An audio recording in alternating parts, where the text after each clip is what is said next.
मुख्य वक्ता और मुख्य अतिथि आदरणीय सुरेश कुमार जी अग्रवाल, कुलगुरु महर्षि दयानंद सरस्वती विश्वविद्यालय अजमेर, इस कार्यक्रम के संयोजक मनोज अवस्थी, मंच पर विराजे हुए आदरणीय अनिल जी और बहुत अच्छा संचालन कर रही गायत्री जी, मेरे सामने बैठे हुए सभी शिक्षक साथियों, राजनीति विज्ञान के छात्र छात्राओं और जो तैयारी कर रहे हैं, बड़बड़ा रहे हैं बहुत देर से मेरा नंबर आएगा बोलने का, मैं आप सभी का स्वागत और अभिनंदन करता हूँ।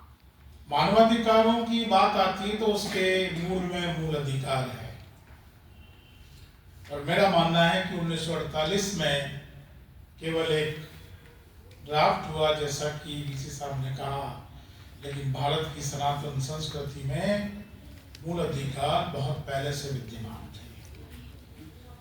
आप जब देखेंगे तो भारत के संविधान के भाग 3 में मूल अधिकारों की चर्चा होती है और नंदलाल बोस ने भाग 3 में एक चित्र बनाया है बच्चों, लंका पर विजय के बाद जब राम, लक्ष्मण और सीता पुष्पक विमान से आ रहे हैं, वापस ध्यान करना, पुष्पक विमान से आ रहे हैं, उसका चित्र भारत के मूल संविधान में लगाया हुआ है और उस पूरे के पूरे मूल अधिकार में राम, सीता, लक्ष्मण और जितने भी छोटे बड़े रामायण के चरित्र हैं उनसे प्रेरणा लेकर के बात की गई।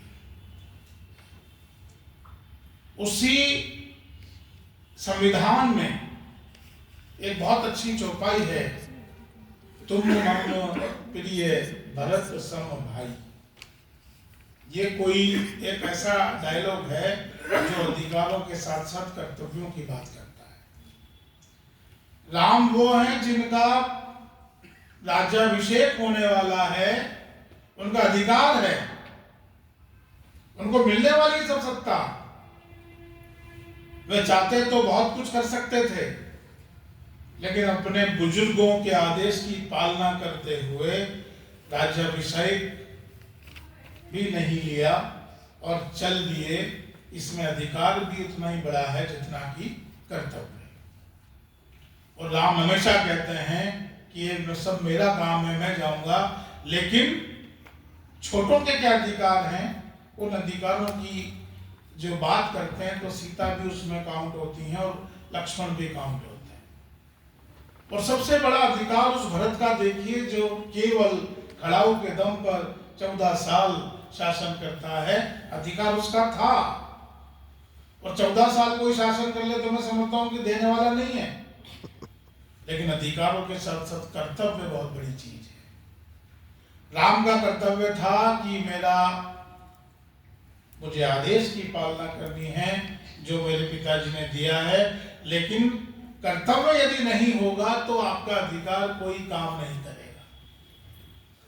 महात्मा गांधी जब लिखते हैं अपने वैचारिक जोश में, ईश्वर अल्लाह तेरे नाम सबको सन्मति दे भगवान, जब वो भारतीय राजनीति के सूक्ष्म पहलुओं को जान लेते हैं तब उनको लिखना पड़ता है, रघुपति राघव राजा राम पतित पावन सीता। ये हमारे भारतीय अधिकारों की एक तुलनात्मक और संतुलित अवधारणा है।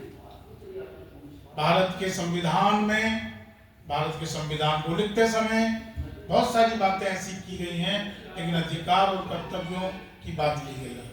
हम राजनीति विज्ञान के लोग हैं, एग्जाम्पल देते हैं छोटा सा। जैस्मिन कहता है कि मेरा पड़ोसी जब तक भूखा है मुझे भोजन करने का अधिकार नहीं है। ये कहा तो जेम्स मिल रहे हैं, लेकिन ऐसी अनेक दिशाएं भारत के वेद, पुराण, स्मृतियों में आपको मिल जाएंगी। ये मेरा है और ये तेरा है और ये हम सब का है। ये हमारी भारत के अधिकारों की एक ट्रस्टीशिप की योजना है। हम जब अधिकारों की बात करते हैं तो उनमें मर्यादित आचरण है। भारत के संविधान को बनाते समय हमने एक सर्वोच्च न्यायपालिका बनाई और उस सर्वोच्च न्यायपालिका को जो अधिकार दिए न्यायिक पुनरावलोकन की शक्ति के तहत, और उसमें एक संवैधानिक उपचारों का अधिकार है जो अधिकारों की बिल्कुल बराबर अधिकारों की रक्षा करता है, उनकी व्याख्या करता है। आइए, अधिकार केवल तब तक ही चलेंगे जब तक उसके पालन करने वाले, उसके जानने और मानने वाले उसको फॉलो करेंगे। डॉक्टर अंबेडकर लिखते हैं कि यह संविधान बहुत अच्छा है, लेकिन यदि इसकी पालना करने वाले लोग अच्छे होंगे तो ये बहुत अच्छा जाएगा, और इसकी पालना करने वाले लोग गलत होंगे तो गलत दिशा पे जाएगा। आइए हम सब विधि का शासन, विधि की स्वतंत्रता, विधि की सर्वोच्चता के सिद्धांत को स्वीकार करें और सामाजिक समरसता की बात करें, पंच प्रणों की बात करें, पंच तत्वों की बात करें।